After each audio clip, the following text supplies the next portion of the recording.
unmute, but I saw it is recording. Yes, started. Okay, right.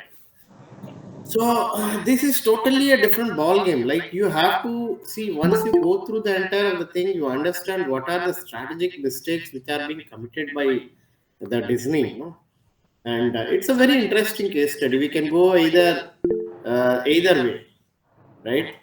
Um, अच्छा, Happy New Year, Gujarati New Year है ना आज? आज क्या ऐसा कुछ स्पेशल नहीं है वो is only saying is happy we are meeting first time after आज गुजराती न्यू ईयर है every 2 months there is no new year for Gujarat. कब हुआ था लेटेस्ट वाला new year? Diwali. New year. Yes. Diwali by Tithi, it's my birthday as well. Oh, see, the last day of our year, Gujarati years. Yeah. I was born on a Lakshmi Pujan day, so. Oh wow, great. वही भगवान ने बोल दिया ना कि तेरे आसपास बहुत पैसे रहेगा, तेरे जेब में नहीं रहेगा।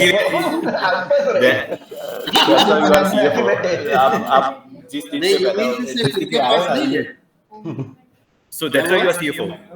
That's why CFO. सबका पैसा कंट्रोल करते हो.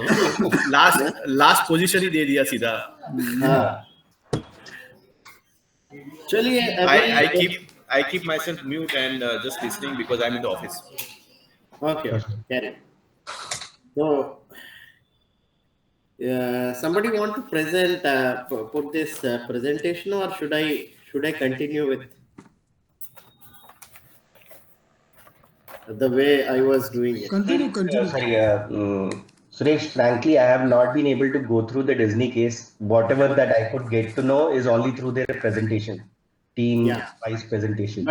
But I'll be discussing totally different from what they have presented, assuming that I haven't gone through their PPT and listened. Because generally I don't listen during the lecture. I generally go through the video after that is over. So video recording bhi nahi dekha hai. Maybe a little, maybe there, but at the back of the mind, maybe kabhi during the session I might have heard it. But fairly, I'll give a total different interpretation of the same. Like we all can open up, we all have our own viewpoints to the case study. So we can open up and discuss it so that it will be more interesting. Like we bring in a lot of variety and our experience to this particular discussion.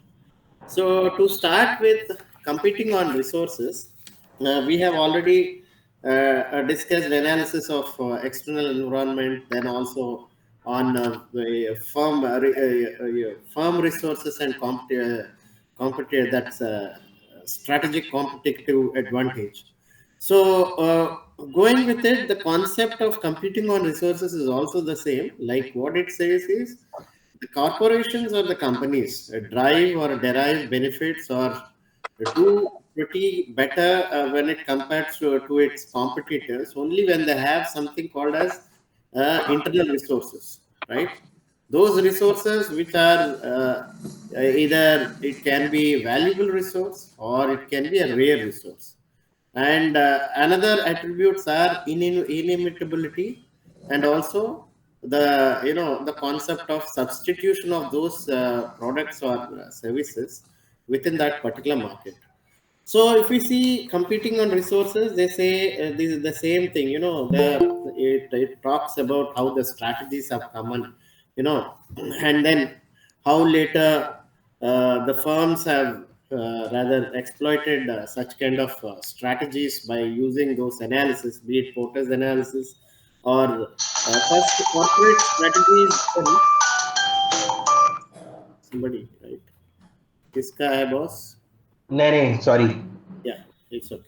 So it was Kenneth Andrews with his book called as The Concept of Corporate Strategy. He came up with a concept called as, the corporate strategy. That is basically what the firm can do. That is something which is within the firm, within its own organization or the internal sources or resources versus what it might do based on the environment basically brings in one opportunities to threats, and in case of what firm can do is basically based on what you are very good at, your core competencies and your weaknesses. So based on that, you identify what your firm or a company is capable of doing it, and then how you have to do and how you might do that. All depends on two factors. One is the external factors, the threats and the opportunities. So all the entire of the strategy is all aligned around one particular thing: how you exploit the opportunities using your strengths while mitigating your threats, or mitigating the threats by not exposing your weaknesses. So in the process, if there is a weakness, as Professor Bishuto said, you have constructed a very beautiful and very strong fortress with all huge moats, which gives you a strategic advantage over your enemies or competitors. However, if there is a weakness within the line, whereby the man who controls the gate is being bribed by your competitors. So the entire of the strength which you have built, the one weakness will totally do away with entire of your strengths. It will be very easy. The moment you open the door, anybody can enter into it. It doesn't take much time for your competitors to outsmart you in the entire of the business. So what does it mean is, see, every corporation have its own strengths and weaknesses. If we either plug in the weakness or doesn't show the weakness as a weakness for somebody to exploit, till then you will be in a position to take that so-called competitive advantage. However, competitive advantage is nothing but you performing better than your competitors in terms of especially the bottom line, how much profitability you are gaining over your competitors. That is the core criteria.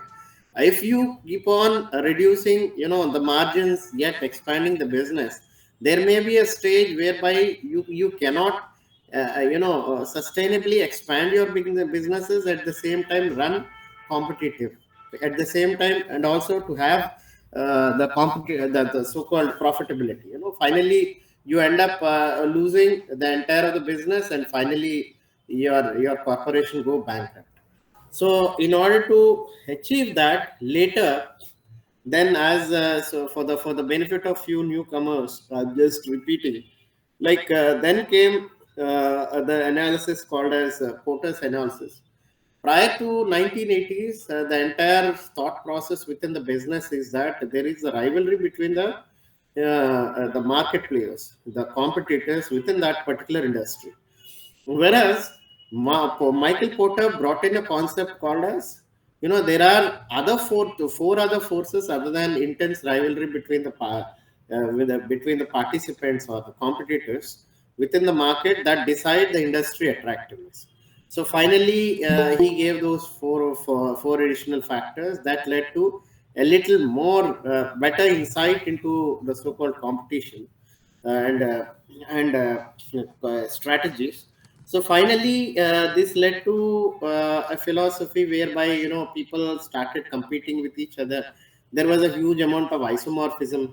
Then, as Computer said, there will be there are the technology or innovation come in cycles, or stages. So in a particular phase, the moment a new technology has come in, all these strategies become redundant. Like we discussed about pipeline versus platforms, whereby the business thought process, which hardly held this, or not hardly, basically it was held with the philosophy of the so-called Porter's five forces. That was totally thoroughly tested with then the platform businesses which entered into the market, that require a totally different kind of strategies, unlike what it was. So then people have started thinking about what gives you an edge over others. So finally, the new concept came into existence, that is related to the capabilities and resources within the organization that are the sources of competitive advantage compared to its competitors. So this is in nutshell about this competing on resources.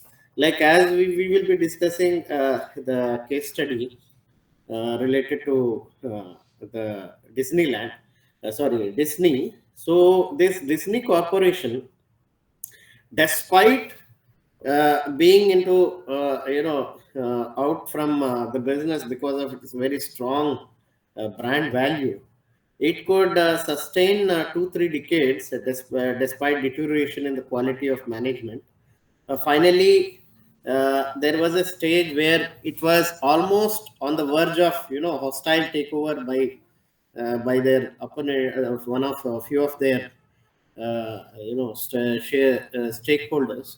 So that was afforded. So that brought to the fore this concept of competing on resources. What the resource constitutes? Resources are nothing but, it can be in the form of physical resources, maybe in the form of like the farm equipment, the land. It may be access to natural resources, and it can be in the form of human resources, like maybe the management, the skilled workers who are working for you. Then comes is intangibles, maybe copyrights, patents, and unique organization structure, and the culture. So these are all various kinds of resources. And then this resource-based view, if it want to say, if it has to be sustained, it has to have a certain, it has to pass certain 5 tests. Those are the tests which we have to see whether that particular resource is actually, or any endowment is a particular resource which is either valuable or rare.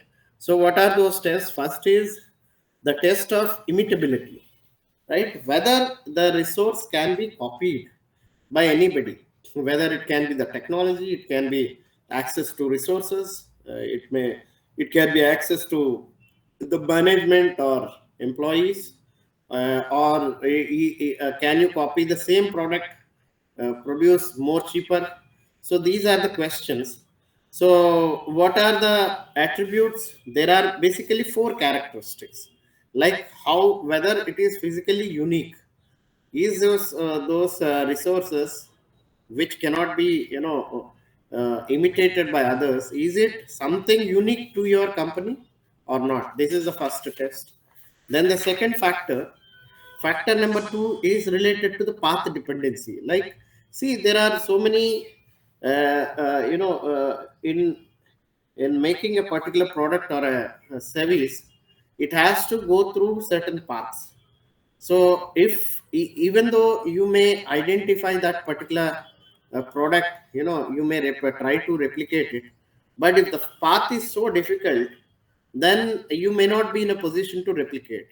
Like for example, in the cola wars we have seen that the CST, like it's the concentrates are not very difficult to imitate, but however, the amount of spending by, especially by the Coca-Cola or Pepsi, and also the kind of distribution network they invested into, it will be very very difficult for others to replicate and come back, no matter even they may the competitors may imitate the same formula of Coke and Pepsi.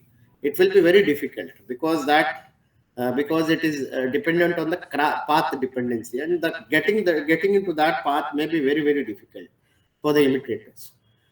But then comes is that the third aspect is causal ambiguity, right? And what actually led to sustained competitive advantage or a competitive advantage over their competitors? If any of the competitors find it very difficult to identify what are the exact factors that are responsible for the success of a firm, if that is unknown to them, then it will be very difficult for them to imitate and duplicate the same and reap the benefits. So this is the third aspect. And the fourth aspect will be economic deterrence, as we have discussed in case of Pepsi. Since they have Pepsi and Coca-Cola, since they have invested heavily, hugely into that, that marketing and distribution channels, so it would be it will act as a deterrent for any competitor to enter into that same segment and come out very successful. So this is in nutshell about test of imitability or inimitability. Then the next test is related to durability. See, again, firm resources are can be two kinds. It can be depletable like any other natural resources or raw material sources. Say a company which is only thriving on some depletable resources, say like coal reserves, oil reserves, or any other thing. So they will continue to survive only till those resources are available. And the moment it start depleting, the profitability will keep reducing, because if it want to sustain in the race, they have to offer it at a cheaper price, whereby the bottom line will be very very badly affected if the resources are depreciable. Like then comes is what kind of industry you are into, as we discussed about platforms and the so-called pipeline businesses are more or less dependent on depletable resources, whereas platforms aren't dependent on depletable resources. And that also we need to have a kind of analysis to be made, whether which area you are into.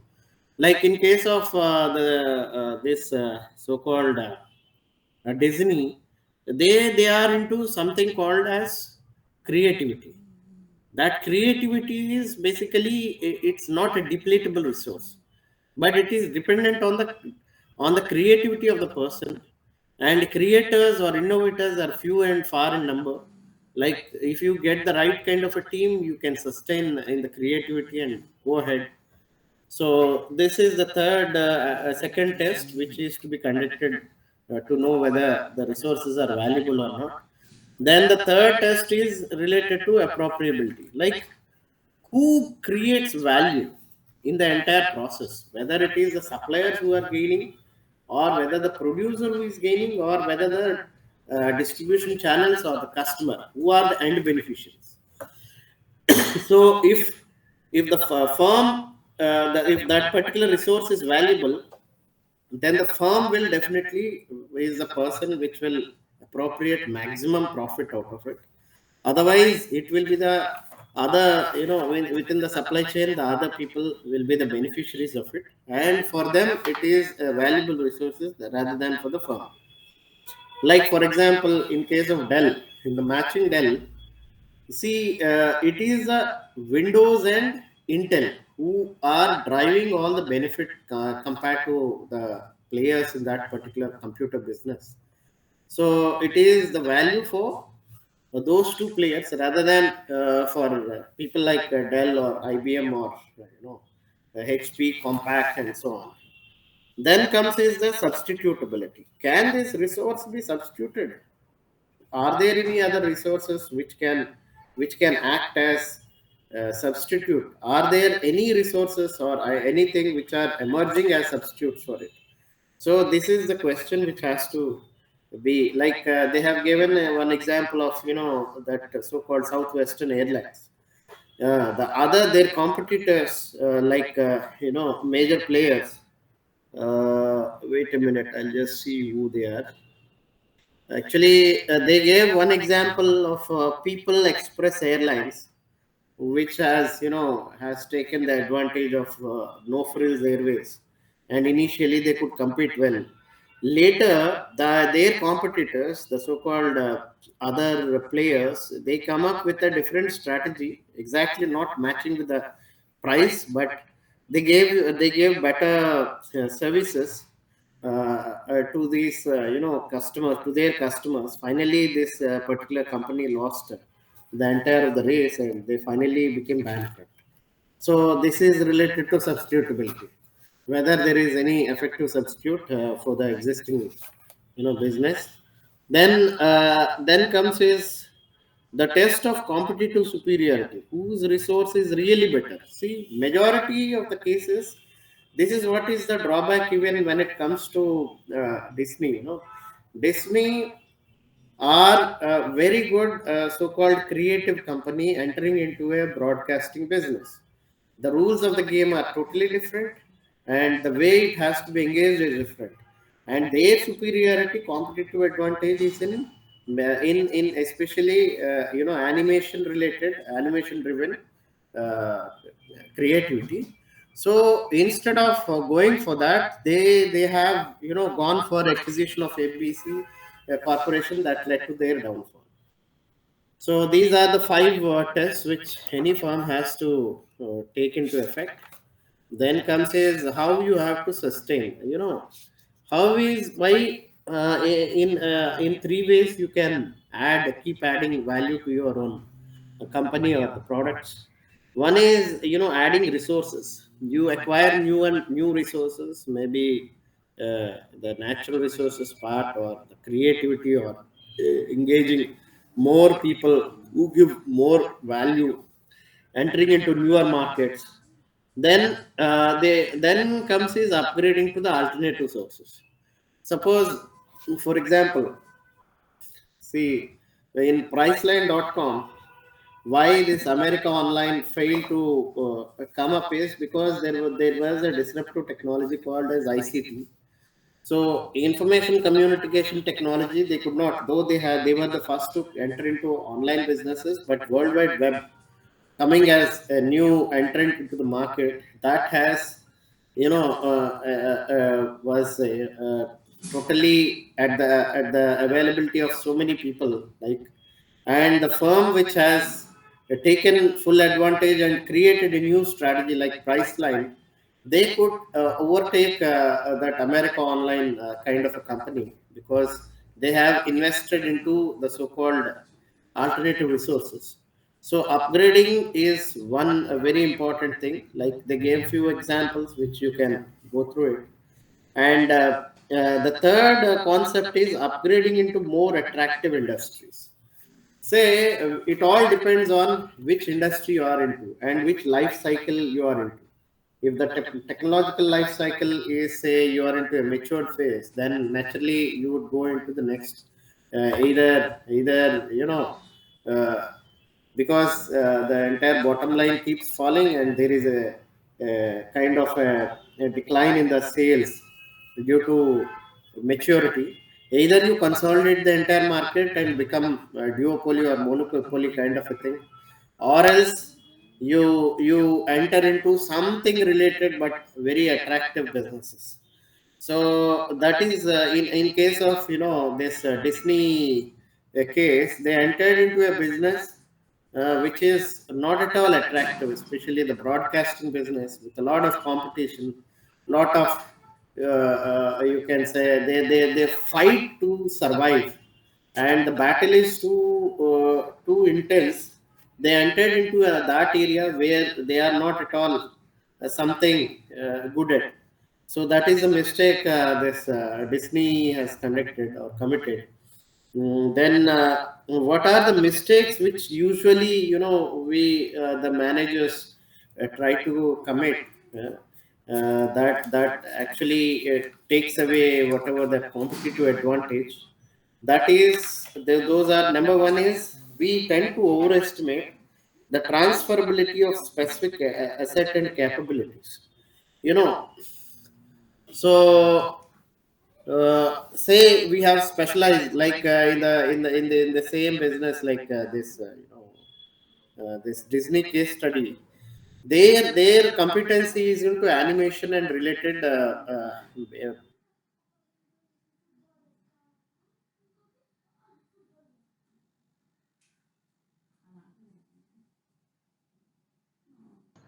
Suresh, we lost you.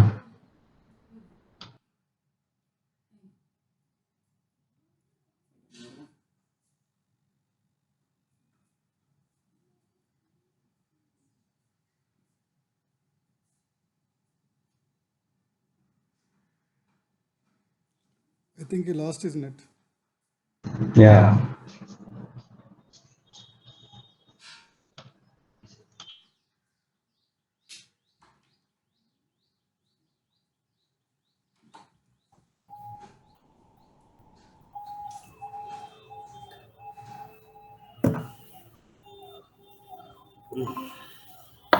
Sorry, I got lost. Suresh, we lost you last two. Really. Yeah, some network issue. So, see, Disney entered into something related to sports. They entered into the hockey, something like that. So, why did they enter? Is it a part of entertainment? Are they good at it? Are they good at sporting? Is it their valuable or rare resource to be into sports?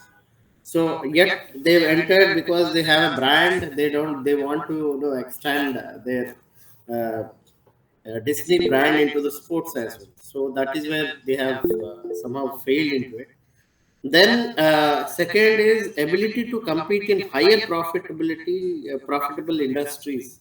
Generally managers tend to think that, yeah, Sudhir,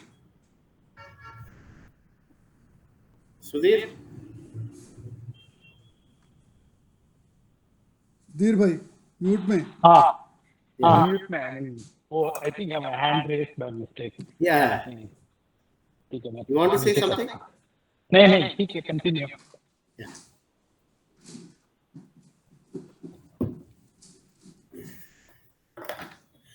So, ability to compete in high profitable industries. Say a particular industry which you are playing, say it got saturated. We tend to think that we can actually enter and take advantage, exploit that particular highly profitable business without understanding the Porter's five forces, how it will impact, and whether we really have those resources which can take on those advantages. Without taking into consideration, many a times managers take decisions which are not, in sync with those considerations, and they go into unrelated kind of businesses whereby they totally lose whatever the advantage they want to gain and finally end up into losses. Then the third is uh, how do we leverage the generic resources which we have in the new markets. So, for example, in GEM's case, they found a lot of difficulty entering into China because that you have a particular specific resource. Say even the same thing happened with the Disney also. In case of they want to basically standardize the entire of theme park business, whether it is Tokyo, whether it is Paris, whether it is anywhere, they want the same sort of structure everywhere uniformly, just like McDonald, which has pioneered this thing. Like every of their store will look similar, in its appearance, in its menu, everything. So ultimately, it may not gel well with the new markets, whereby people may be emotionally attached to a particular way or particular aspect of that, layout or the characters or the products which you bring in. So, in case of Disneyland Paris, they made certain changes in restaurants. They started offering French cuisine, and then they started offering wine instead of alcohol because over in France it's mostly wine which is consumed rather than alcohol.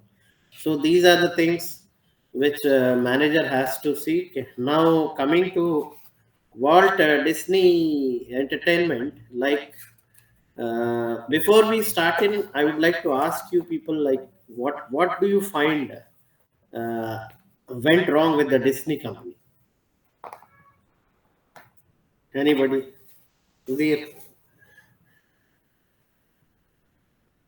Kalpendra, Vipan, Shivkumar, Sandeep, Praveen.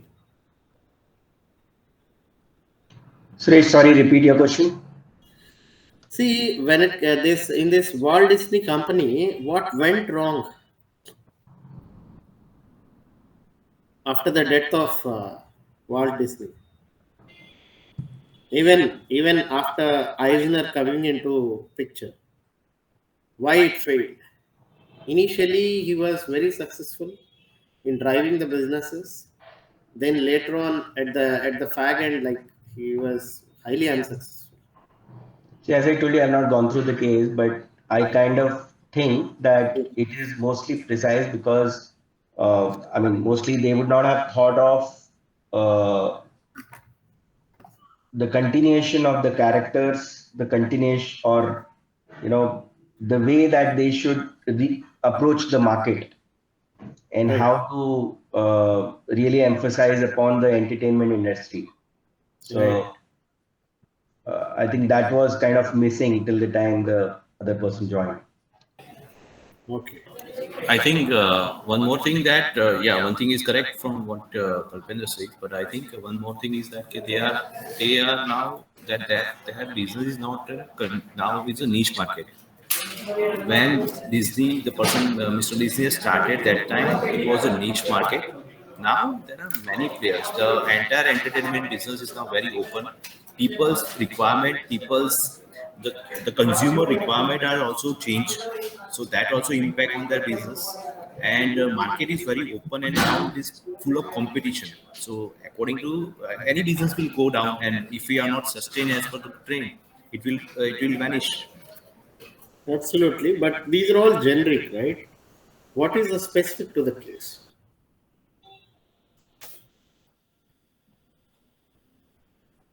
Radhakrishna, Sudhir, Shivkumar, Vipin Bhai,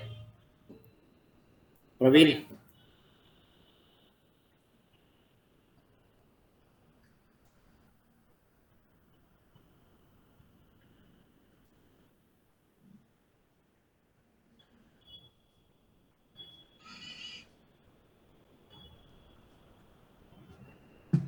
Sorry, Suresh, can you please repeat the question? Nee, Hmm. what went wrong after the death of Desny and even at the fag end of Eisner? Eisner has transformed it initially, bringing in 27% growth and with a decent return over investments. So, what went wrong? Why they failed? Or what is the business model of the so called Disney?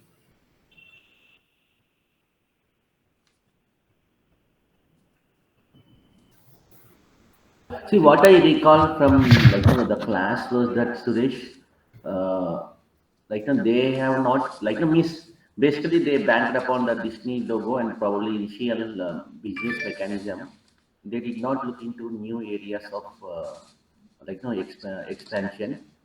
And also, I remember, I think competitors in the form of like a new, similar, business models came into the picture. These are some of the regions which I recall based on the discussions in the class. I'm not sure if I'm true or completely wrong. Okay. Sudhir, why? I would like to listen from you.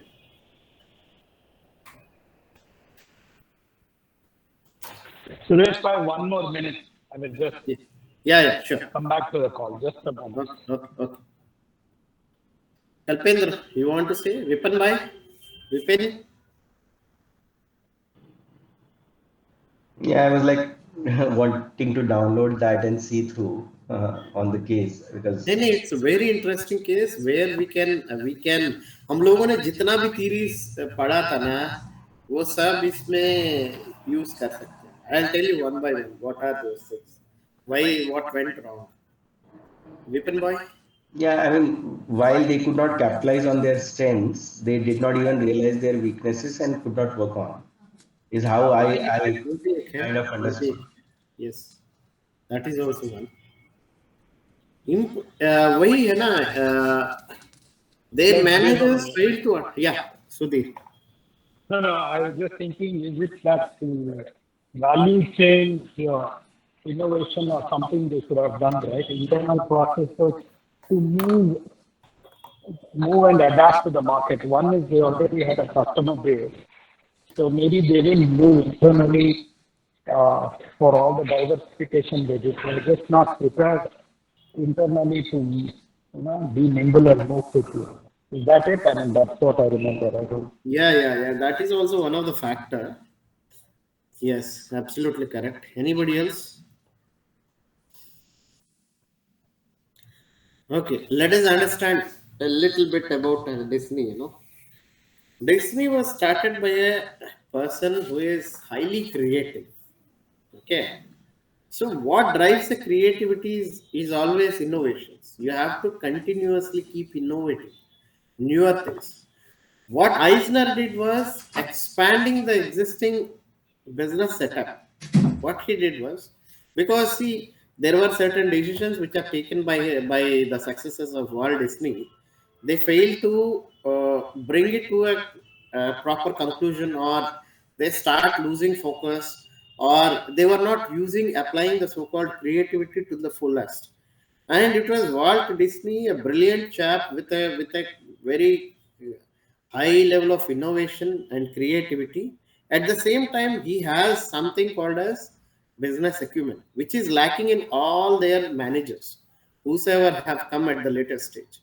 So he is a person, whenever he came across any kind of problem, or any adversity, he made it into an opportunity. He came up with a different model. Like, see, initially he came up with that, lucky rabbit. That was initially his first, the Oswald, the lucky rabbit. The Oswald was a rabbit. That character, he initially had a tie-up with one distributor. He outmaneuvered and put it in such a way that all the copyrights are his, not the original creators, the Walt Disney's. So Walt Disney could read it, understand. If I keep doing it, and the entire the money will be, he will be losing the money, whereas the distributor is the one who will gain totally. So he came up with a unique sort of problem or adversity. So what he did is, immediately he totally changed the rabbit to Mickey Mouse. Once he has changed to Mickey Mouse did not, elucidate the so much of interest, because it was looking similar to that of rabbit. So people did not find it so interesting, because it's more or less similar. So what he brought in is, he experimented with something called as, he introduced the sound to it. The moment sound effect was there to any cartoon, so it gave a tremendous impact. So that he converted that adversity into an opportunity by applying his acute business acumen, along with with his USP, that is creativity. So he used both the things, and he has catapulted that, and finally it became a huge success. That Mickey Mouse became a throbbing success throughout USA and also world. So that gave him, catapulted his company into even further bigger. And because, as we have discussed in the previous sessions, this is basically something to do with the creative, innovative kind of a setup in unbundling and unbundling of corporations. We learned about this. That is a kind of an innovative kind of a company. In innovative kind of a company, what is important? It is a speed with which you deliver newer niche creative products. It's not the same thing, a run of a mill kind of a thing again and again. If you keep on producing it, you will not get any advantage to it. So what? Why it was not a success initially, the Mickey Mouse? Because it was similar to the rabbit. The moment he added sound, it is totally unique. It's not the same. Then he came up with, he understood the moment there was a World War II. You see, even prior to that, what he did is, he was running the short cartoons initially. Then later he realized that there is a limitation within the market.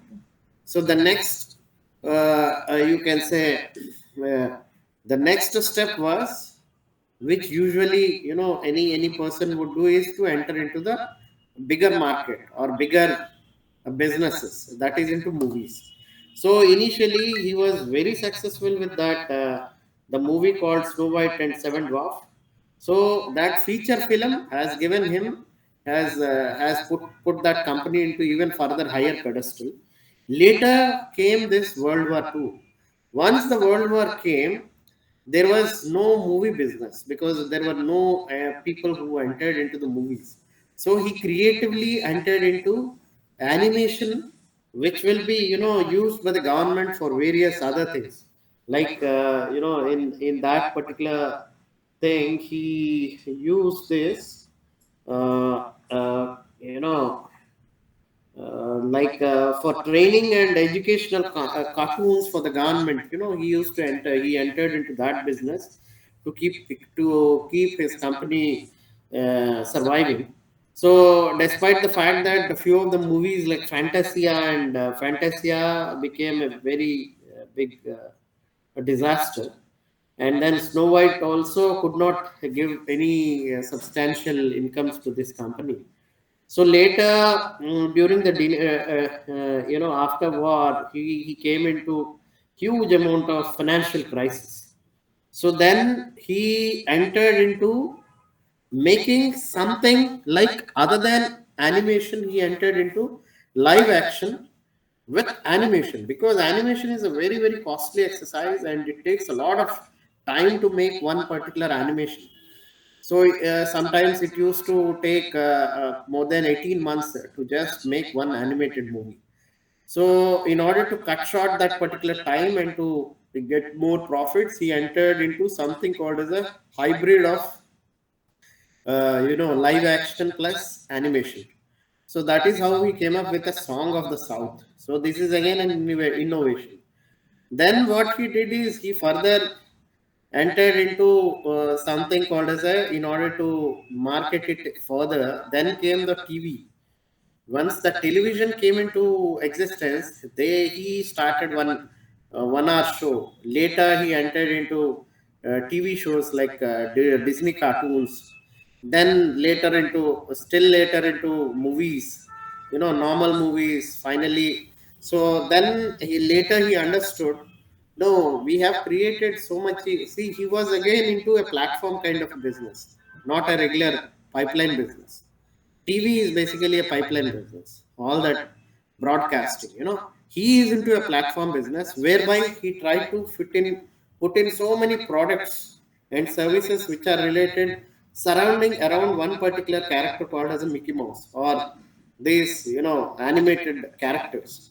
So he built his entire empire by giving value added products to the customers by using the animations, like selling the pencils with the Mickey Mouse sticker or a Donald Duck sticker, or the merchandise T-shirt with all those stuffs. All the tie-in agreements are basically a kind of a platform business where he has captured the same customer into various area of products.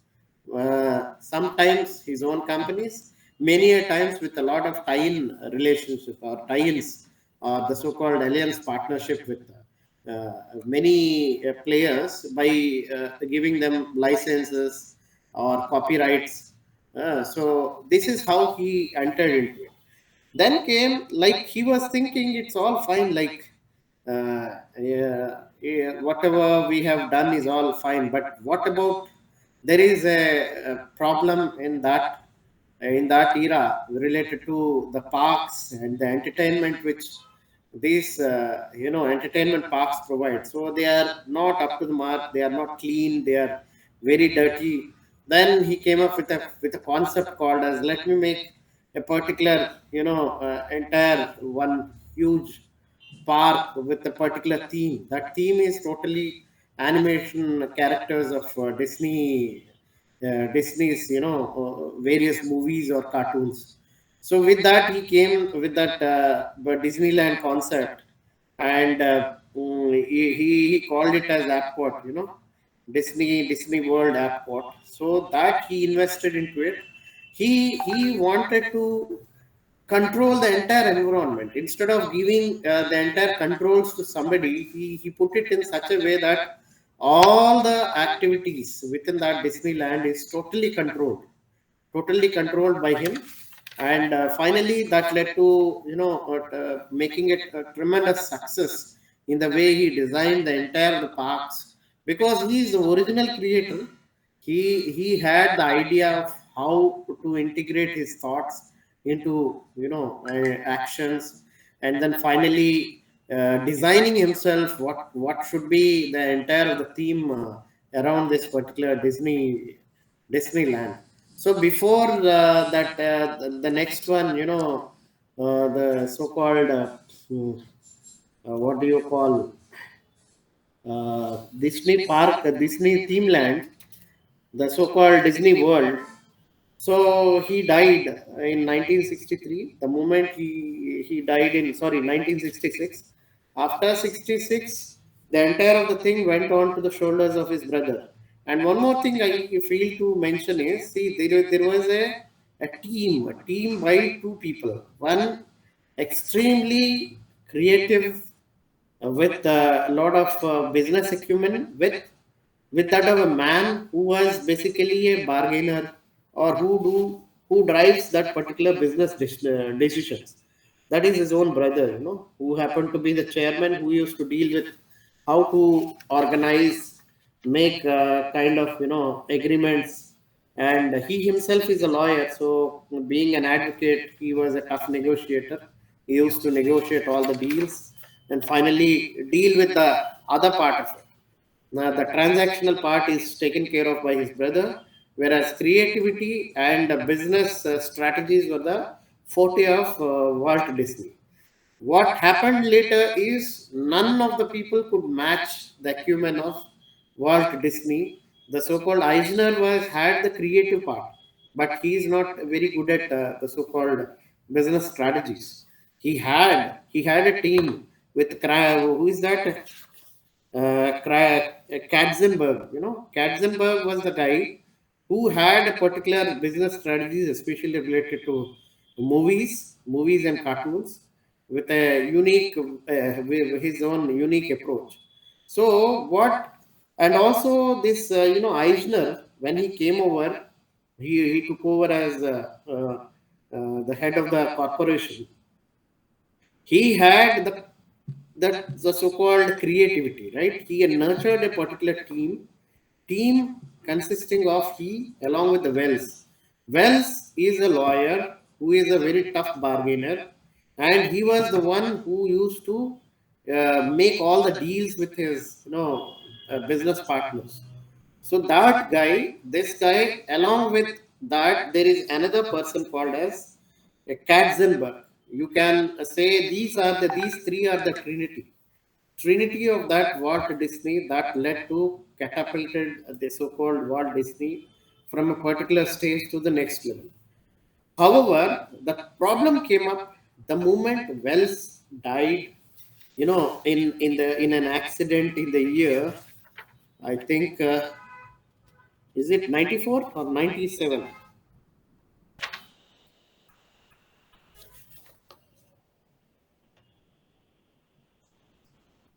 Any idea? Okay, whatever it is. So after the death of that guy, he lost a tough bargainer, and though this Katzenberg, he with his success, especially in the Disney movies, he tried to take over the shoes of that guy, that Wells. So there was a kind of a tension between him and Eisner that led to his departure. The moment Katzenberg departed, most of the team they started departing, and here the difference between Eisner and Walt Disney is, Walt Disney, though he was not aware about the so-called platform and the so-called you know uh, this pipeline businesses, and then the so-called unbundling of corporations, we have learned about what should be the strategies for the innovative businesses, right?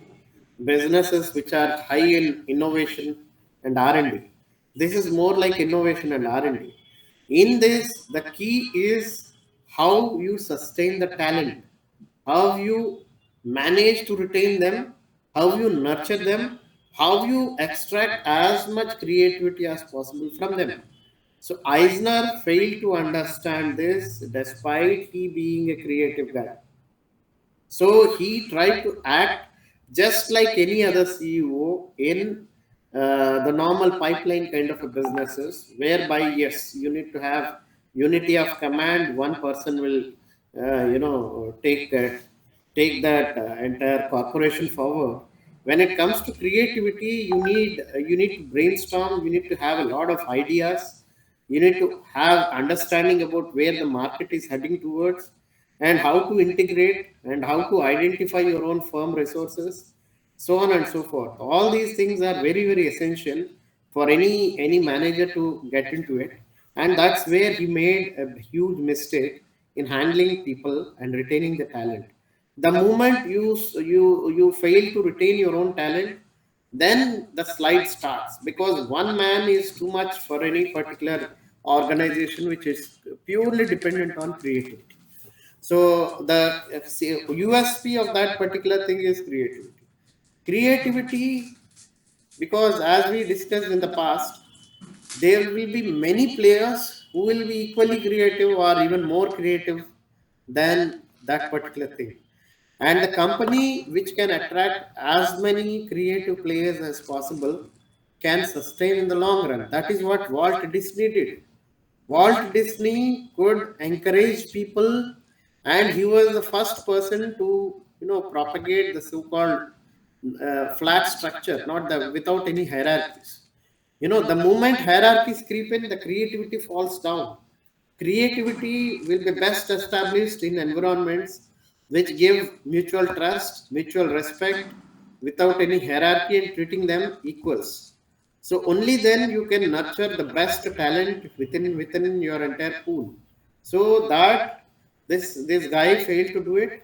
So this is where they have committed a mistake. Second blunder, what they did is they failed to understand what exactly the business is, what their resources are, and where they have to invest into.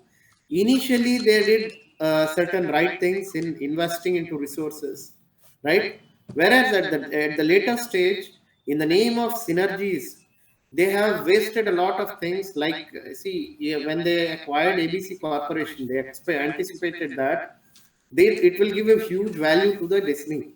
They both are corporations, huge corporations. Heavy corporation come with a huge amount of problems. The biggest problem is this Desny group wanted to impose their culture on the ABC group. So the employees who are with ABC were totally unhappy with the kind of bossing over or bully kind of tactics adopted by this Disneyland, Disney guys. So that also led to a lot of dissatisfaction, disaffection, and finally the culture and cultural barriers are one of the major areas. And then they took certain decisions, big decisions related to opening many uh, amusement parks, increasing the number of customers or number of days customers stay in that particular Disneyland. And we need to understand, like, they are catering to the needs of the so-called very wealthy, or those people who can afford. And staying in the Disneyland itself is a very expensive proposition. And out of that, in order to increase the number of days of stay, you have expended heavy amount of money into it. So that money is, again, it's not known, like whether really that investment is worth, will it give you the returns which you want to, whether will it lead to sustainable competitive advantage. This is at stake. So next comes is, apart from that, there was, they wanted to implement something like one size fit all kind of a thing, without understanding the cultural landscape of the places where they are investing into, be it China, be it Japan, be it Europe, or anywhere. So what they try to benchmark is Tokyo, despite being culturally asymmetric compared to American culture, they were very successful in Disneyland Tokyo. So they were expecting the same thing to happen. Wait a minute, I'm getting a call. 1 minute.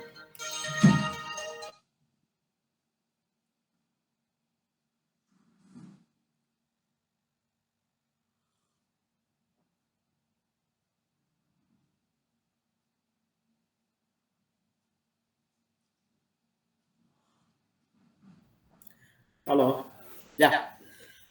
So this is one area where they fail to understand, and as we have discussed in the past, that is one of the major mistake committed by Disney Group, not understanding the cultural setting properly. As we will be discussing in the next case, distance matters. So that also was one of the area which they fail to understand. Then the second thing is, when they went into the film business, especially after who is that Katzenberg departure, the entire showed that entire division went to the his successor, right? His successor was of the opinion, like the philosophy of Katzenberg is very simple. You make movies at a lower cost and release it. In the process, you will gain more benefit out of it.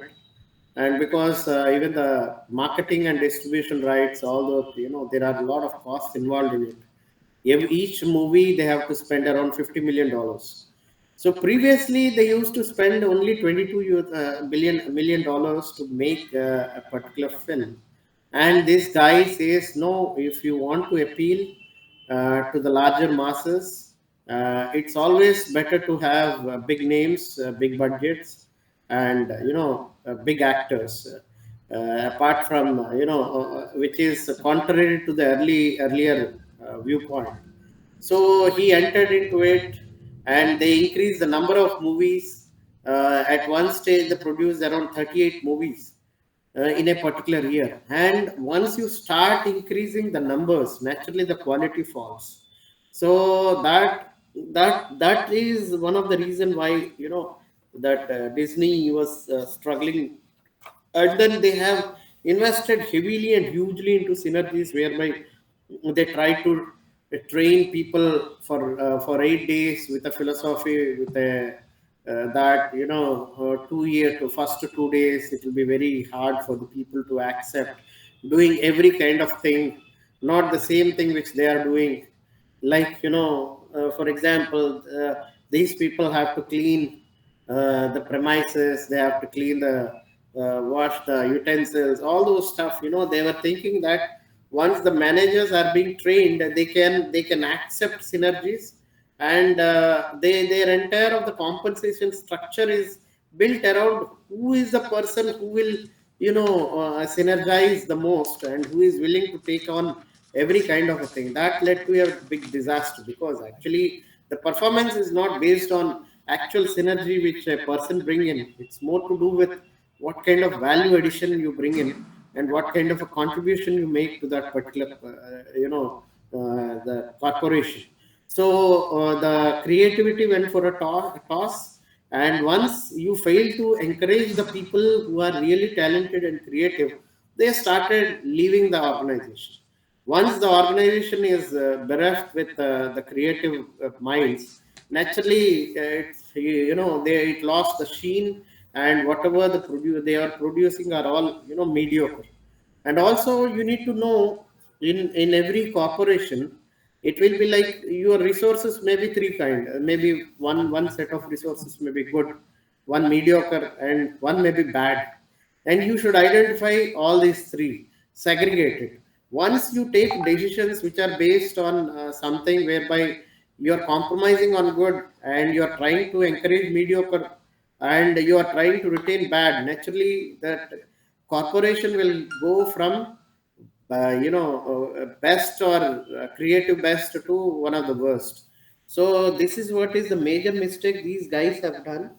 Then came, they failed to integrate the newer technologies, be it internet, TV, and all. They tried to use it to sell their merchandise and to expand their market further, but that backfired, and they have to discontinue. Even both the TV business, they were a big failure, and also the internet, because as I said, as was what compare is, yeah, that as computer said, these disruptive technologies comes in waves. When they come in wave, either you should be in a position to take advantage of that particular new technology, or you wait and juxtapose your position for wait for the next wave, be prepared for that particular next wave and take exploit it. They fail to do that. That is the reason why these people have had a big disaster when it comes to further performances, even within during the tenure of Eichner. And then came is the brand, managing brand. When you have had a very strong brand name, which is associated with bringing a wholesome entertainment for the family, and then you started entering into something which is unrelated to it, like how is sports related to your entertainment? And is sport and entertainment the same kind of a business? Is there any synergy left with those things? Can you put a Mickey Mouse kind of a cap and then keep playing in a serious sport and a game, or the jersey with all funny kind of a logos? So these are the things which one needs to think, and that is where they understood that sport has a huge appeal, mass appeal with the public, and that may bring in brand value, enhance it, but it happened in a other way. So that has totally damaged their brand reputation. And in one of the movie, they have shown some partial nudity, which people have took it otherwise, because Disney's total brand image is something to do with giving a wholesome entertainment for the family, especially by bringing animated characters and the comedy into it, and rather than this one. So many organizations, they started boycotting, that went against, especially the so-called Southern Baptists, and Protestant church, and the Catholics. They all went against some of the movies which are hurting their sentiments. So one has to be very careful while managing their own brand, and they cannot think and take it off, like they can't take anything lightly, and they can't overestimate their brand reputation and value. It can dent at any moment. It only requires a little bit of prick. It's just like in a hyperinflated balloon. One prick is enough to totally deflate it.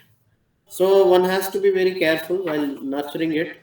Then comes is the managing creativity. That's where they have made a huge amount of mistake, especially Eisner, who himself, being a creative man with understanding about the creativity, and he failed to understand what keeps creativity glued.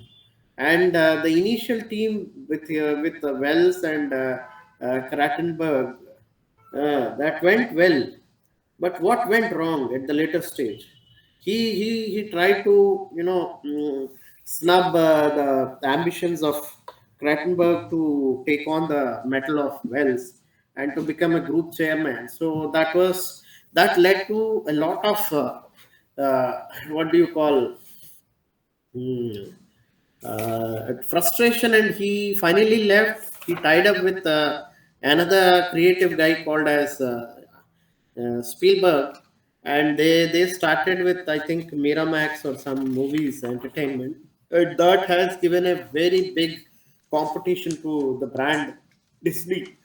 So that is how they lost the entire of the race. Now, this is my analysis. Anybody, anything would like to say?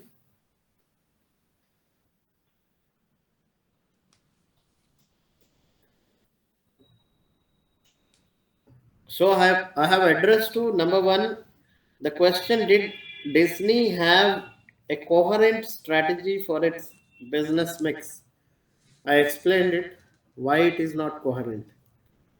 Next question: did Eisner's 20% growth target still make, particularly when Disney faced ever increasing competition across all its businesses? So that's also explained, right? Can 25 billion enterprise with efforts flung throughout the world be creatively run by a single person? No. It needs a team.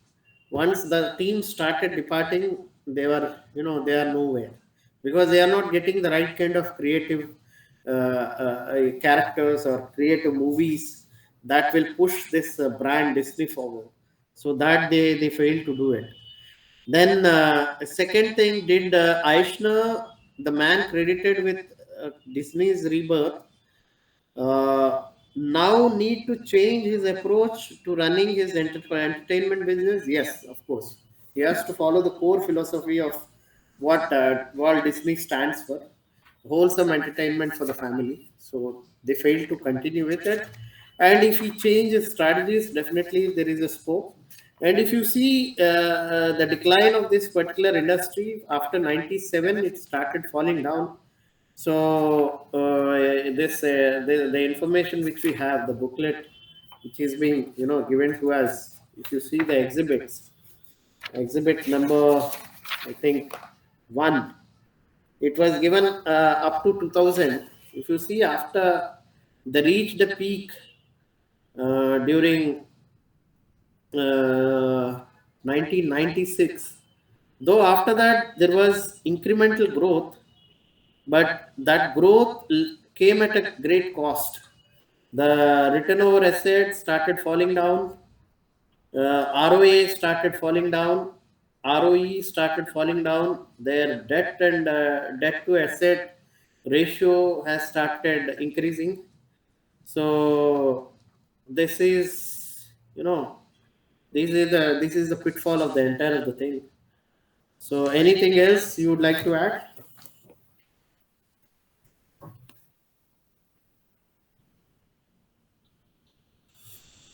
I think you have covered the whole case altogether. But in a totally different dimension, right?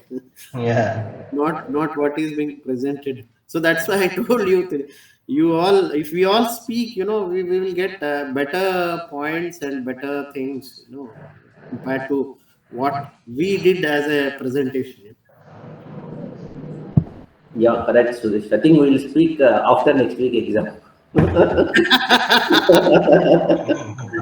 Exam is more See, important. like Suresh, just to tell you frankly, you are the professor. We are all students. Okay, today in the class. So I don't I said, know. there is one more thing, like they have asked, the professor asked for a few questions. Okay, we will discuss on that also. Ah, why has Disney been successful in its initial years, pre ABC acquisition? What is your answer now? Having said the entire of the case study, now I think you people can speak on it.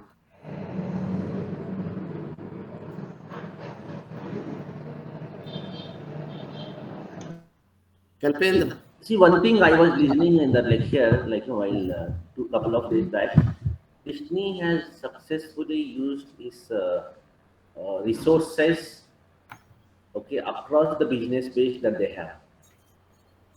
Right, Like the character Mickey Mouse character they have used, they are not right, only restricted to that, probably like initially the movies or something, but they have used in the toys or even in the Disneyland themes or other stuff. right, That like basically use of the firm resources. That is right. something I can think of. See, my answer to it is, Hmm. why has Disney been successful in its initial years?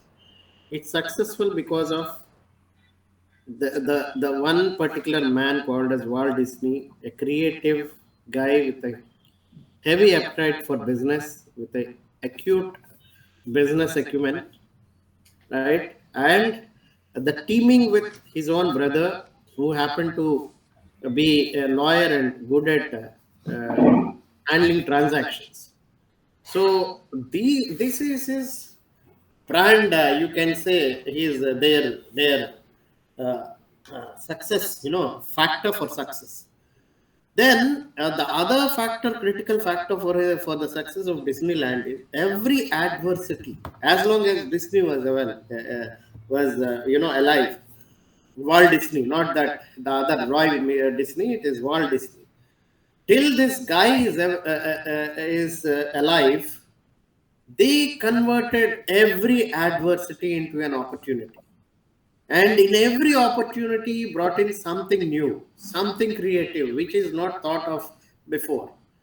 And that gave a huge value to this particular, company. And Walt Disney is known for value creation in terms of innovativeness. Innovation is their core strength. And the third thing is he nurtured a organization culture that is he encouraged creativity. He made everything a flat kind of a hierarchy. Where there is no hierarchy, people are called by his own, by their first names rather than second names, or rather surnames. He used to say there are no surnames, no titles, it's only the first name.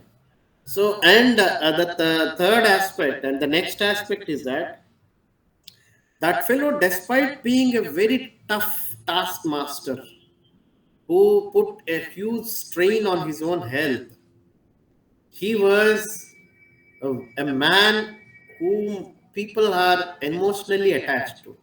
The entire team was totally emotionally attached to that guy, Walt Disney, despite being very harsh on targets. But yet they were totally loyal to that organization. You could retain the talent. That nurturing of that particular, the social structure or culture within that particular organization, that is what give them a strength.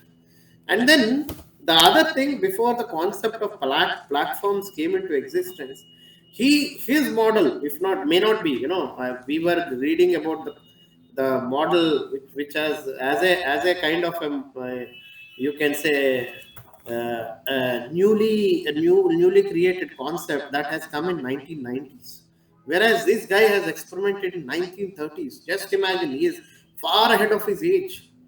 And this guy, with his vision and being ahead of his age, he entered into something called as a platforms, whereby he captured, he went into that two parts. Like in the unbundling of corporation, we have seen two things. One is related to customer care and service. There, the key is economies of not scale, scope. He exploited the economies of scope very well. And then with the Walt Disney, the Disneyland, it is more to do with economies of scale. You invest in such a heavy infrastructure that you have enhanced, developed a particular economies of scale. The more number of people pour in, your ticket prices, everything will fall. So that kind of a thing, huge, acquiring huge amount of land, like 5,000 acres, 27,000 acres, that doesn't come just like that. That huge land bank will give him a huge advantage how he has to develop, how creatively he can maintain it, and he can put it totally aloof, because entire environment is totally controlled. You don't find any interference except for Disney. It itself is a totally a different world in its own, and there is nobody to enter into, no except for this company. So that he has created. So that I think these are the To add to it, why he pioneered into this industry and created platforms, the thing is he could be successful because there was no investment. He could utilize his capabilities on creating those characters, as well as maintaining them and maintaining the credibility of those characters in a way of business. I'm sure he has learned doing business over the period beyond his artistic capability. he himself is a artist. Yeah. Mostly he is an artist himself. He had an extreme passion for animals around it, and till then a character called as animal in, that was in wildly imagined, there was no such character which made it so funny, look funny, appeal to the kids, so that they are very emotionally attached to that. It is something which was not thought of prior to this, the Disney entry. So, and then the next question, if any other thing which you would like to, No, huh? not. Yeah. Next question is, what's the Disney's primary resource? What's it? Primary resource are those cartoon characters. Primary resource is the creativity. Creativity, right? Yeah, creativity, creativity, and the organizational philosophy. Wholesale, what is that? Complete family entertainment to the family. No, complete entertainment, a range of entertainments. That's the philosophy that led to, get them entering into so many other areas. So the core philosophy of the company, which is totally based on creativity, and then, and second biggest, I say resource is that they could use those character to multiply, or rather as a platform for entering into other businesses, related businesses, and which is purely creative oriented, but involving a little bit of merchandise. So that's how he entered into. So this is his core thing. Then use VRIO model to find out Disney's resources. Resources give competitive advantage. Is it sustainable? What is the valuable resources? See, creativity and core philosophy. This is what we have identified. Any other resources which you can identify?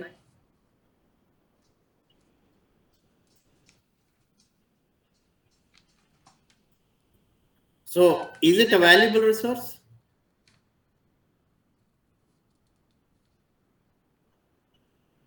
No, no, I could not hear. Unmute. I was like on mute. I Yeah. was saying VRIO, which is value, rarity, Rare, imitability, and organization. yes. Now, from a value perspective, the value was created through their innovation on those characters. Is it Uh, value? Yes or no? it is a value, yes. That value got created and got converted into a materialistic value eventually. Right. The value, Converted into a business. Yes, business yeah, proposition. Perfectly correct. right. Then whether it is a rare, It is surely rare because there was no other organization which was doing such cartoon characters in that era. that era, but later. Later, of course, there were many, but they had already created their uniqueness. So those characters So were, from that perspective, rare. whether it is a rare at one time till Walt Disney was alive. Right. After that, it was only valuable. So there is again subjectivity. Which Correct. era we are talking about? If you talk about initial years, 30, yes, it 30s is to rare. 60s, right? 1930s to 1960s. It is rare. It is But rare. afterwards, it's not rare. It is not rare. Correct. Right? Second. Third, Was it I. imitable? Yes, it was imitable. Of course, to the extent the patenting and all that were covered, I think they were imitable. Yes, Uh, absolutely. It was imitable. Uh, yeah. Next is O, so as organizational capabilities. yeah, I think this organization of VRIO relates to the culture of that organization, correct? Yes. So from that perspective, I already talked about it that he created a culture where there was a very high dependency on Walt Disney himself as a leader, which continued till the time he was alive. Post that, Absolutely. the culture kind of diminished and was supposed to be rebuilt, which is what happened when the new guy came in. So is it sustainable?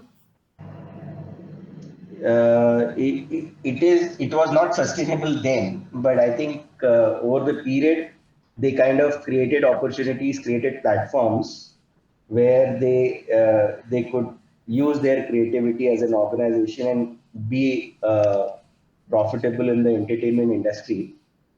So from that perspective, yes. It is sustainable provided there is a lot of first thing is the creativity is nourished, encouraged, and the creative talent is retained. First point. Second aspect is you have to be first in the market. Here in creativity, what is important is the speed, right? The speed is more important. The more you enter into a new thing, kind of a thing, like mixing animation with live, purely adding music to it, and then getting into a feature films from short cartoons. So these are all innovations. So later on, they became a run of mill kind of a thing, like it is the routine kind of a thing. You are investing into a particular cartoon and then putting heavy budgets to it, trying to make as many movies as possible. So you are declining that entire of the quality. Investment is increasing, whereas the quality is deteriorating because you could not retain the talent, and you are not wary about your own competitors. You are losing the best creative guys to your competitors. The moment you lose it, naturally they will bring in more creativity. And where are you pouring in?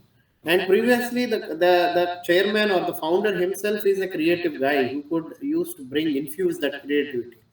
But now the organization is stripped of creativity and the guy who is creative, right? And then the culture has become too dominative, too bully, without giving the so-called freedom to the creative guys. Walt Disney used to do it, but at the same time, he created a structure and a kind of a comfort, and he gave these guys their due.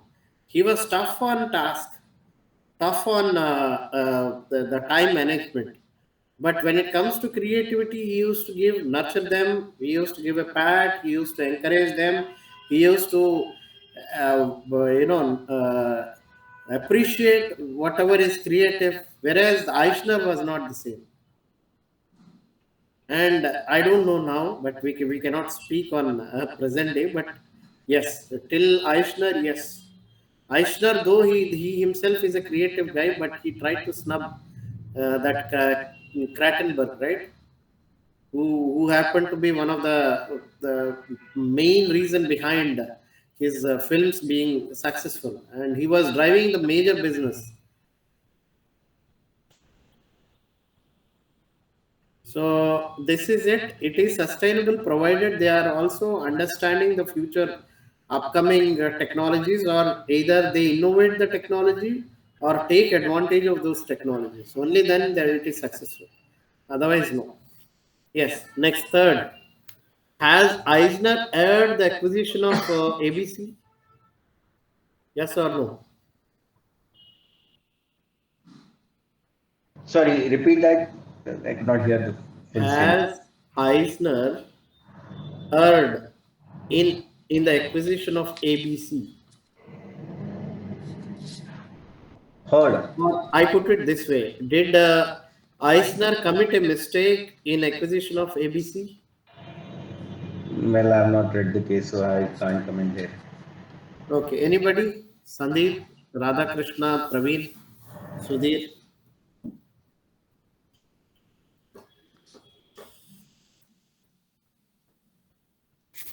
No, I'm not. Also not in that in control of that topic of the whether the acquisition is in control. That's good point or not. Yes, Sandeep. What is your view? My what I'm saying, I'm also not in that detailed deep dive in that Okay. Right. acquisition basically. Right. Praveen. Yeah, me too. I could not really go on into the entire case. Radhakrishna. No, sir, still not really gone through. I'll tell you. But I just want to say, because Yeah, ABC is yeah. into the different country, the culture, the clashes which makes The so. ABC Corporation is American, American Broadcasting. Okay, It's okay. in US itself.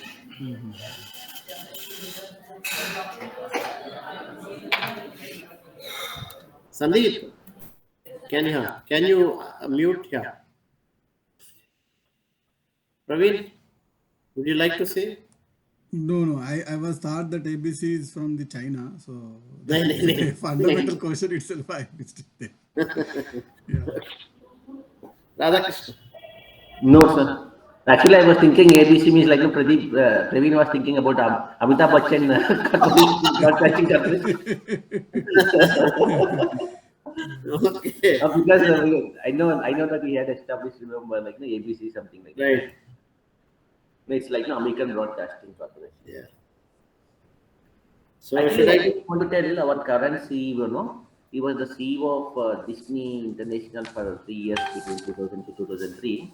Before Okay, that, he was a chief executive in Walt Disney for 17 years. okay, So he was, And Siddesh is also ex Disney, by the way. oh, okay. then we should have got him Siddesh. into the like no class. Yeah.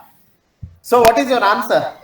वो class आएगा तो cartoon characters ही सामने दिखेंगे. No, no, ultimately, see, everything boils down to answering in your examination, right? So अगर यही question आएगा तो क्या आप जवाब देंगे? Don't underestimate, right?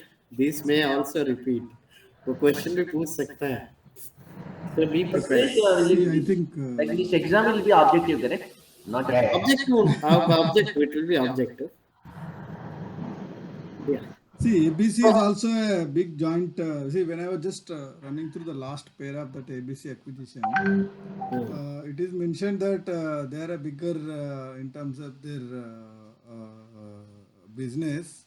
So very joints. So there is no economical benefit after the merger. So we can say that it cannot be considered as a good decision. okay. See, actually, Eisner, why he acquired ABC Corporation? What went wrong? Were they in the similar industry, or and he wanted to increase the base? Is ABC into similar business?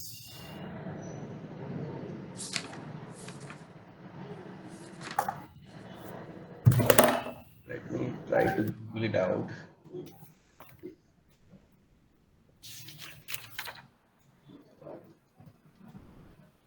Actually, see, the biggest mistake he has committed, it's not about the acquisition per se, it's more to do with the valuations.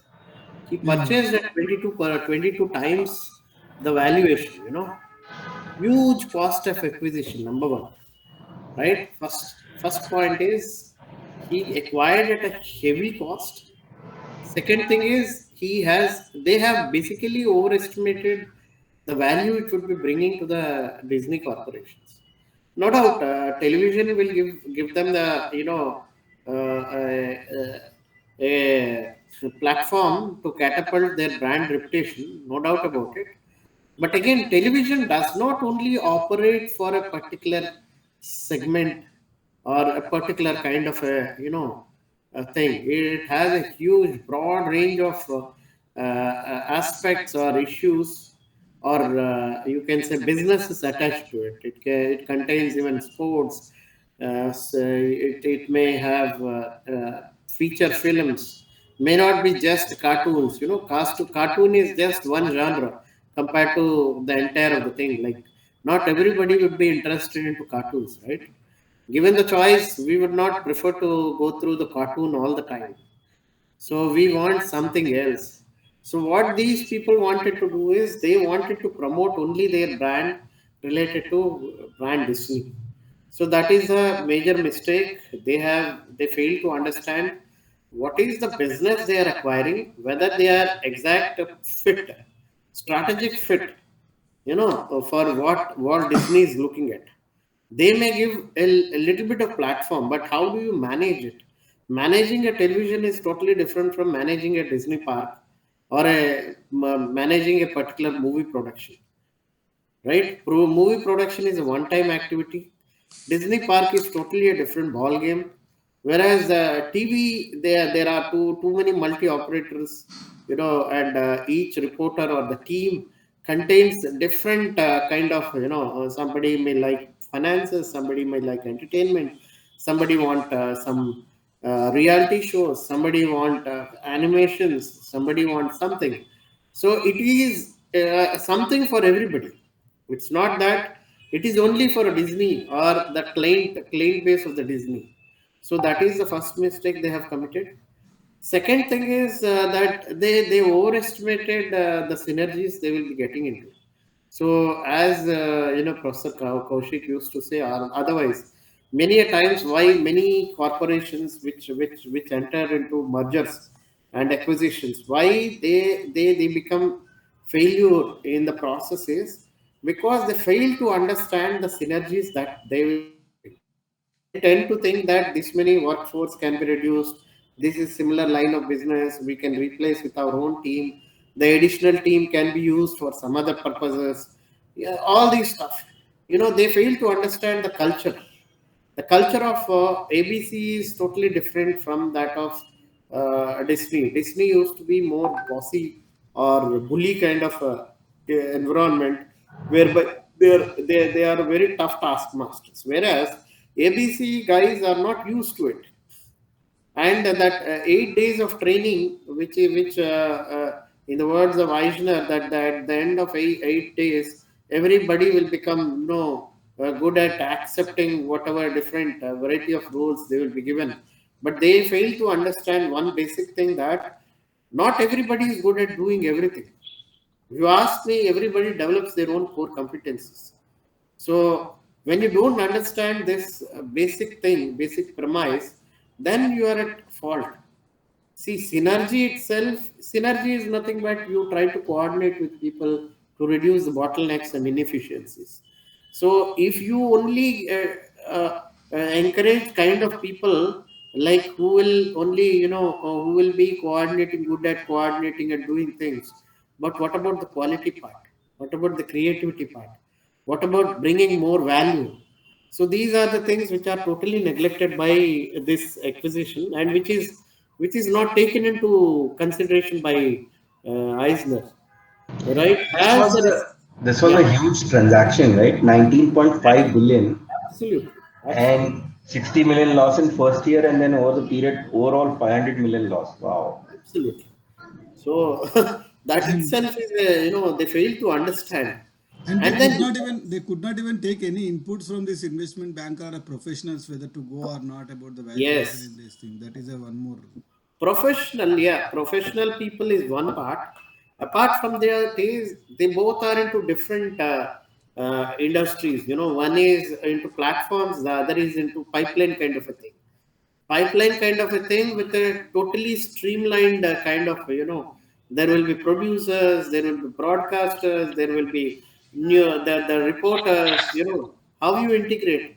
Are the firm resources ready to take on this? Do they have the capability of running a television business? They haven't gone into all the details. So that's where they committed a mistake. Sudhir, you would like to say?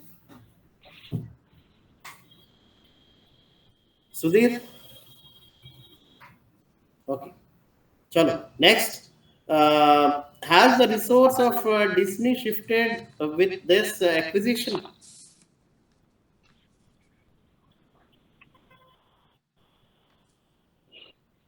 Naturally, yes.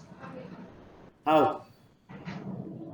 See, Which one, which yeah, resource got shifted? one, the financial resources. Second, they try to utilize their capabilities to I mean, they use their own resources to utilize capabilities of ABC to make business. So the focus on their own business went off. See, again, we need to understand ABC Google after Pay. tells Yeah, about the viewership went down by almost 24% in the first year itself. absolutely. See why the business kept on, lowering with time. See, these people tried to impose on the existing, employees of ABC, which is not liked, and they were opposing tooth and nail, and there was a friction that led to demoral, getting that particular corporation getting demoralized, and leading to a below par quality kind of a programs which is being aired, which is not liked by the viewers, and finally they lost to their competitors. And what made these people to come up was not because of Disney in the ABC. See, they reduced the entire of the staff, 20 or 30% of the staff are being, totally axed. And then they did right sizing, whatever exercise, and then they infused people from Disney into it. And then finally, it is ABC that the sorry the who wants to be a millionaire. That is nothing to do with anything related to Disney, and that is a totally a creative kind of a game accepted by the masses, because everybody got emotionally connected to it, because they have a chance to become a millionaire. So they become glued to that particular TV, and the questions are quite simple for anybody to get into it. So they got something called as a critical mass, or everybody, in the United States of America started aspiring to be a millionaire by entering into that particular show. So that gave these people the advantage,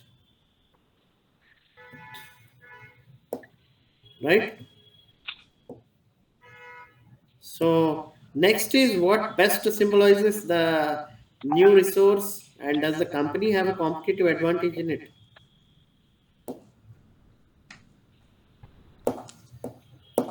Could not hear the full sentence again. What best symbolizes the new resource? What symbolizes the new resource, or what best symbolizes the new resource? And does the company have a competitive advantage in it? No, I'm not aware. What is the new resource? How do you rate ABC?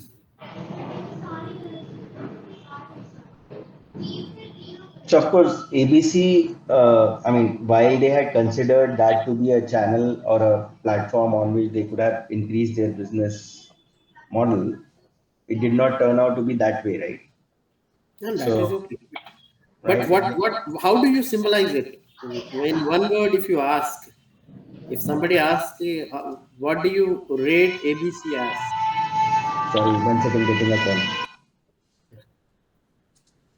Radhakrishna, Praveen, Sandeep, Sudhir.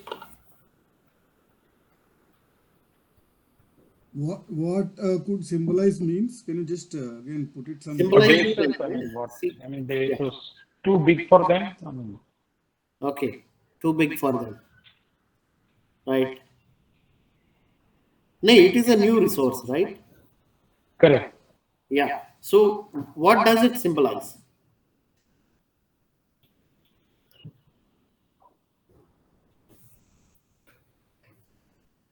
Trying out a total new business or business innovation. Okay.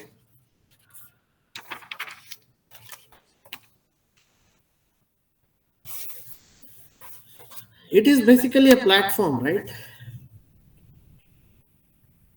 Media and broadcasting platform. Yeah, true. That Oh, is yeah, in that is that the sense, resource, yes. right? Does Correct. the company have a competitive advantage in it? ABC. It's not Disney, okay? Now ABC. Does it have competitive advantage?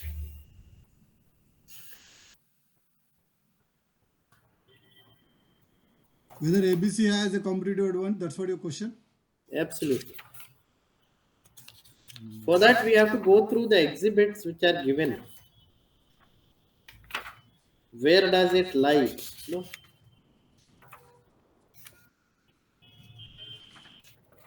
I'll tell you which. See, there is exhibit number 9.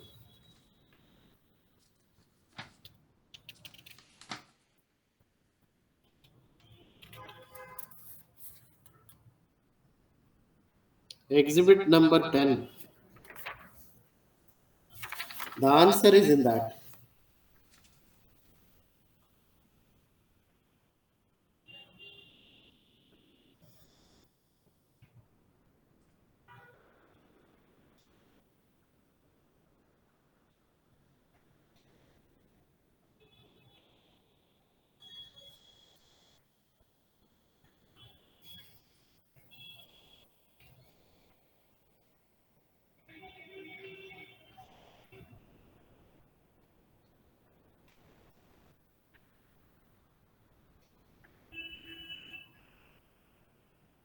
Any answer?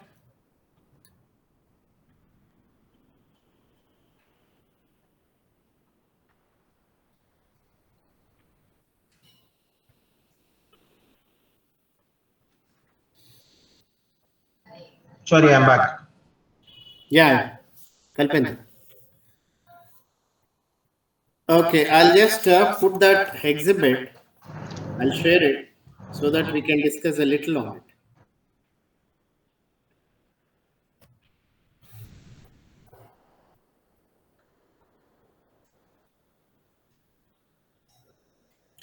So any answer, Kalpendra? Suresh, I totally missed it. I got a call and I was kind of involved in it. Oh, okay. Then I'll just put that exhibit so that we can have a discussion. I think revenue wise it is a second most thing, and even for the income also it is the second most ranking. Pre-tax income.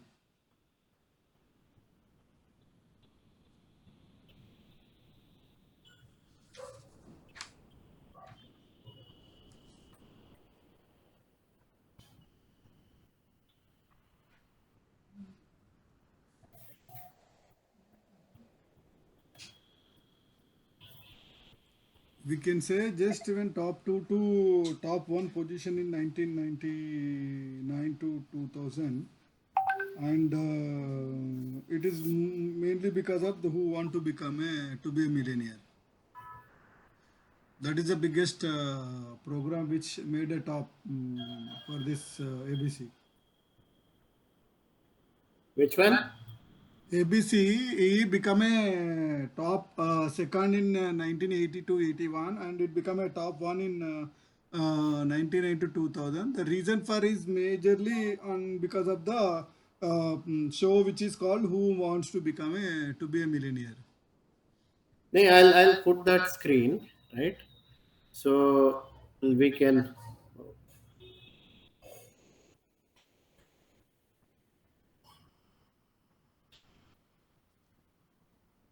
Window. Okay. So is it visible? Yeah. Yes.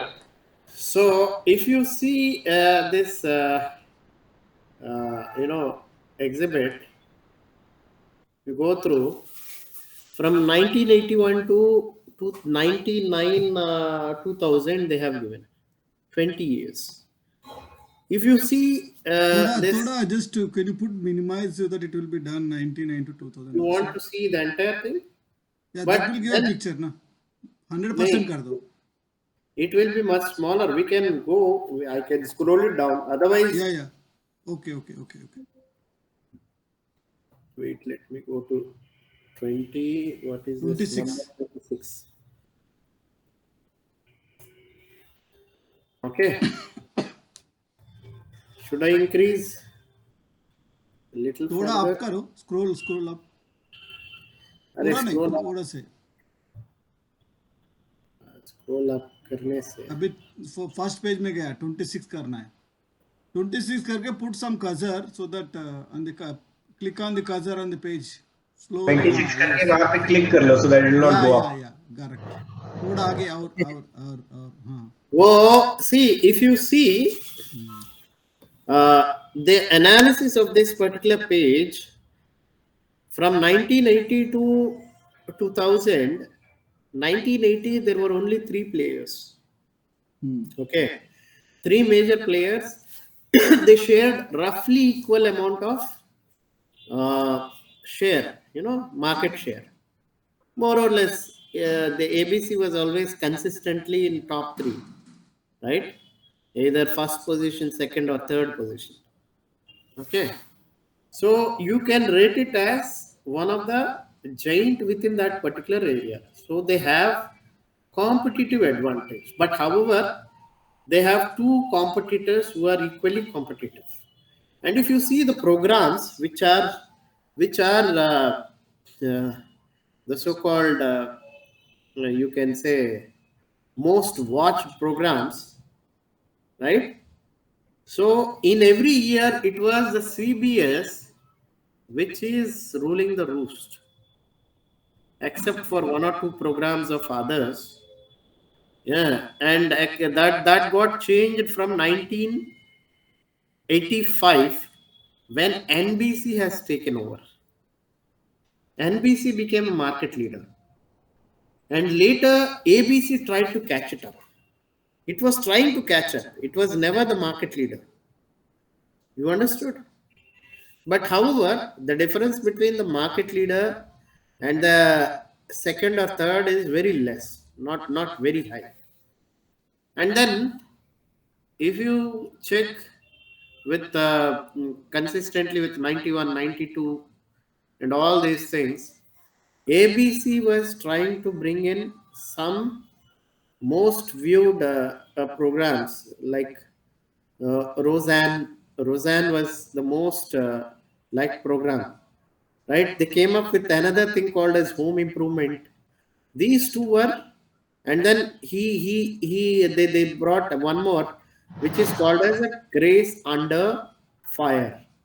So you can see slowly they have emerged as a market leader by 1994-95 because of three major programs. One is Home Improvement, second is Roseanne, third is Grace Under Fire. So that has catapulted this ABC market share. So later, after post acquisition, if you see, it has lost the race. In 95, 96, it emerged second. In 1997, 96, 97, it for the first time it fell below 10% and it became a third, right? It continuously reducing the market share. Then came is ABC. The slide could be reduced. It was top three is all who want to be a millionaire, right? It was of ABC. Otherwise, it was consistently getting down. So what does that mean?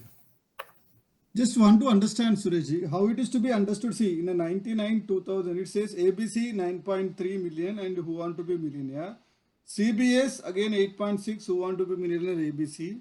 So what is the second and third which you need to Nee, understand? nee, nee, nee. See, don't read. These two columns are different.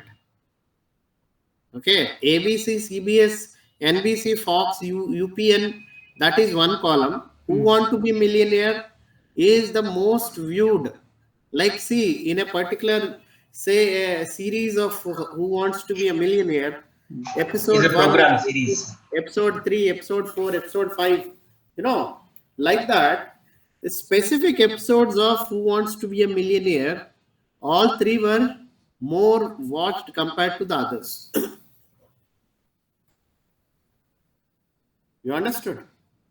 Can you just repeat? Because see, when it says all the three, so you should not put the 1 2 3 again. Is that it says top three, which says ABC, CBS, and NBC have their market share of 9.3, 8.6, and See 8.6. this particular column. See this.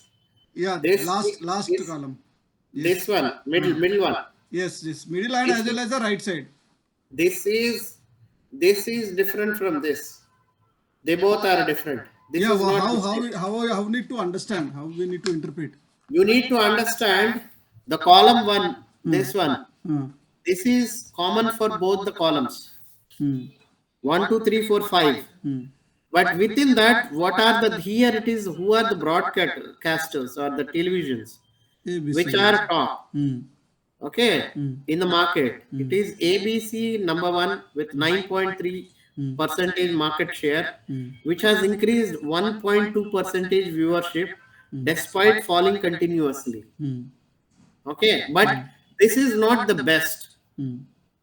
Best is somewhere around 17 percentage or something, which they have got it.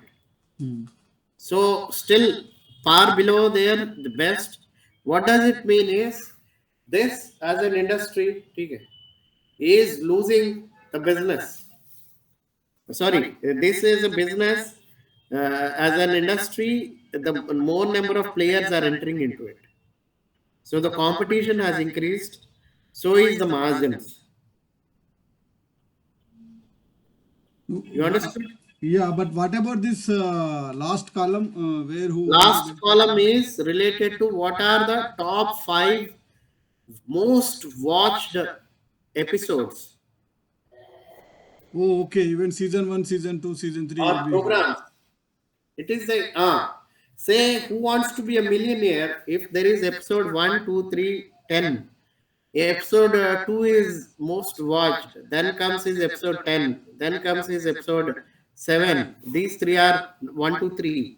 Then later come is NBC, Friends of NBC. You understood? Okay, okay. Got it. So that is how you have to interpret. Now let's go to the next one. Next one also will give you an understanding of this. It is, somehow I don't know how to. Is there any tool to rotate clockwise? Right? Is this okay? Yes, yes. So here you will come to know business line competitors of Desny. One, Desny is into all these areas, right? What are those areas? TV broadcast stations, Except TV except cable broadcast network, distribution, satellite TV and movie theater. audio video players. They are into everything. So what is their revenues in billion? 25 billion. Whereas pre-tax income is 2.6 billion, net income is 1.1 billion. So next comes is the America Online. They were into losses, but when it comes to revenues, they are ahead of Disney. Yeah, if you compare, Disney is the second place for the revenue. Yeah. And even for the pre-tax income also second, because the AOL Time Warner is 8,400. It's much higher in terms of it. And the net income also, I think it is just lower than the News Corporation. News Corporation is So News Corporation, if you see, though they have less revenues, they are more profitable. Right? And if you see this Sony Corporation, though they are not into all the segments, with the $10 billion, they have 1 billion. Which is almost equal to the Disney. 10% of their net income. Not almost equality. You have to see in terms of percentages. Yeah. And then you see average rate over 5-year average return over equity. Disney compare with the rest. So of all these things, the best, if you see this the Vivendi Universal, I don't know what is the exact criteria. They have indicates only the media portions of the company, the total was 48 billion. The Vivendi Universal is actually having a business total business turnover of 48 million. Okay. Whereas when it comes to Sony, Sony is only comparing with the Sony Corporation of America, not the Sony Corporation of the worldwide. Okay. Okay. And this Bertelsmann also, the figure is only for fiscal ending June 30 anyway. That's not a very major thing. What is that C C is Includes of only the media portion of the company. The total was around C 6 is of pointers. yeah. Sony, it's only the media portion. Otherwise, the total is around $64.5 billion. Like they are much bigger than All other. Disney. Disney, right? And E, where is that E? E part is Vivendi, right? Vivendi thing Vivendi News. 48.4 billion. So these are their competitors. Okay. Average return over a 10-year period, if you see, Disney has lost compared to 10-year, the 5-year average ROE is lesser, 8.9 percentage. And Around if you 15%. see the other extreme, Sony is doing better when it Consistent. comes to the 10-year-old ROE. So Sony is improving, whereas this Disney is not up to the mark. Rather, it is reducing. Okay. Then Vivendi Universal. If you take, I think they have segmented it with Vivendi and Universal. Universal is improving its so-called ROE, average ROE, compared to the last 10 years. So that way, these are the competitors to Disney. You understood? Yes. Now you tell me that answer to this question, whether the acquisition timing is correct. Is it bringing any value to Actually, it lost the value yeah, by absolute having a lot of red cost? debt and valuation, overvaluation by Yes. purchasing. So they entered into a time when media as a business, they have entered into a stage where many people have entered, right? That thereby reducing the so-called value for you can say that sustained competitive advantage is lost. Okay, this is what in nutshell we would like. Suresh, thanks a Yeah, lot, buddy. I'll have to leave now. I have to go out yeah. for some. Even it is also over. Now it's almost Yeah. over done. Thanks, Suresh. Yeah, as per the time, Yeah. and Suresh, you made really good into the Actually, I most mean, cases. that's a Otherwise, we could capability not that have done Suresh this carries, man. detail. Hats off. Pardon me. That is a capability that you carry. Hats off. Thank you. Thank you, Sudhir. Bye. Bye, sir. Chalo. Speak to After you later. 3 hours again we will meet. Thank you very much. Bye. Eight I thirty think or yeah, that is I more will may not be not able to possible join, because it record yeah. it. I am going out for dinner today. Okay. and we